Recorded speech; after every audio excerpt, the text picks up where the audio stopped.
Mga kabiyahero, nagpalit na rin po tayo ng hose, linya ng diesel natin. Ito po, kaya makikita nyo po yung dugtong na yon.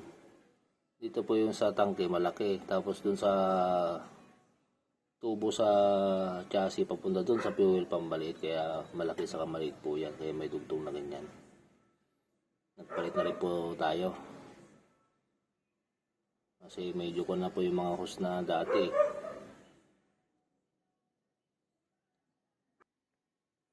Tapos dito rin po sa may fuel pump natin. Yan po yung fuel pump, maliit lang. Yan po nakakabit kay Bulldog.